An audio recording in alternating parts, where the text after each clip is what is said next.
Okay, so we're back to section number 3 of the Siu Nim Tao, otherwise known as the Saam Bai Fut, which means praying 3 times to the Buddha. It's called this because of the 3 Wu Sao actions you do while performing the section. Okay, so we set up the stance as normal, shoulders are dropped, open my left hand first as usual, wrist crosses the vertical midline, fingertips face forward, leading with the middle finger. And now extend my arm until the elbow is 1 fist distance away from my body. Okay, so open my hand, 1 smooth motion, stop right here. And now pull the fingertips back for the Boon Hun Sao and perform the Wu Sao. The fingertips pull towards my body, which naturally causes my elbow to kick out. Don't kick it out yourself, otherwise the angle will be wrong. Okay, from here I now pull the Wu Sao back towards my body. It's important that I don't break the angle of the elbow here. I just pull back using my back muscles back towards my pelvis. Okay, drop down for the first Fuk Sao. The Fuk Sao goes along the center line, wrist, elbow, until again the elbow is 1 fist distance away from my body. Rotate back, 2, and 1 more time. Pull back. I now perform the Park Sao. The Park Sao goes 45 degrees, it goes to my shoulder line over here, the opposite shoulder line. I pull back, show the palm, perform the palm, Hun Sao, and back here to repeat onto the other side. Okay? Open the fingers, wait till the wrist crosses the vertical midline, lead with the middle finger along the center line, rotate back. Pull back rather than bend at the elbow. Drop at the Fuk Sao. Now with the Fuk Sao, I've got to make sure I don't flex my fingers too much. I just relax the wrist down. It means to rest or subdue Fuk Sao.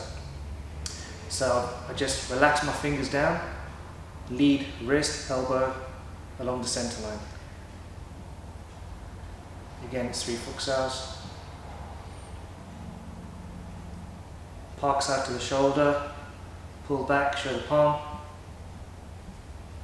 and press back.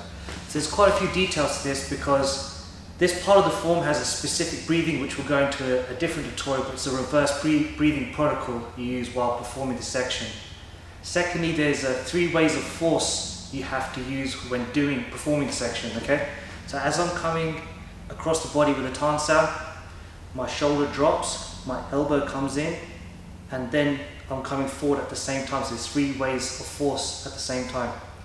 When you do this correctly, you're supposed to perform this entire section very slowly, okay? But obviously we don't have time for that. But when you do perform it slowly, your hand will start to shake, and it has been known that your palm goes black. You perform the black palm, it's just a method for you to show that you can manipulate chi in your body, okay? So open my hand. I'll go slow, but not as slow as you meant to.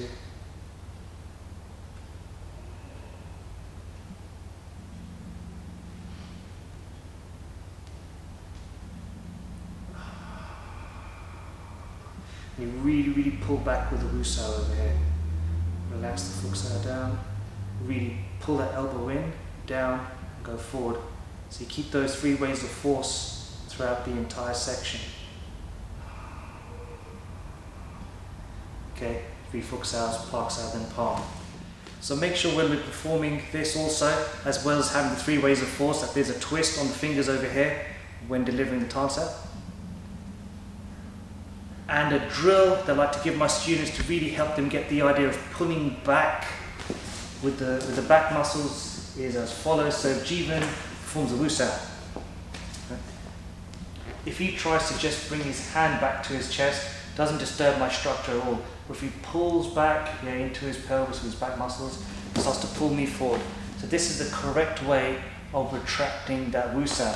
You see, the idea is that he wants to have forward pressure while his Wu Sao is retreating backwards. So as he's coming backwards, there's still a springy force on his Wu Sao. Okay, so now we're on to the Park Sao and the palm section. So when Jivan comes over, I can show you a simple drill which teaches you the correct structure to have for your Park Sao. So as he presses into me, If I just try and use my shoulder muscles, he just press, it's just going to press me over, no problem, okay? Now if he presses, I keep my elbow down, shoulder nice and relaxed. He's actually pushing into my hip, there's a connection between my hip and my elbow. He pushes more, I can load this into my structure, it's no problem, okay? So this is a great drill to teach you the correct structure of the Pak San, firstly. Secondly is the palm. The palm is similar to the punch in which that you don't really just palm with the locked arm out. If I borrow Keaton again, if he was to palm with his arm locked, or punch or whatever and the arm is locked over, I mean look at the gaping chasm, I can just go in and take him down. It's strategically quite a bad way of just leaving your arm out here. You can also get his arm locked, thrown, etc. There's so many things you can do if you just keep your arm out here posing. So what we're doing here, same as the punches, I'm palming. The palm naturally retracts. There's also an occupation of two gates happening over here. Right? So again, you can do the simple drill. You can actually break this into even smaller drills. So rather than just palming with a flat hand, you can just do a simple drop of the heel of the palm. Then start to add the elbow, shoulder, and then have the spine loaded in the same way that you did with the punch. So there's all these articulations here when you're delivering this palm.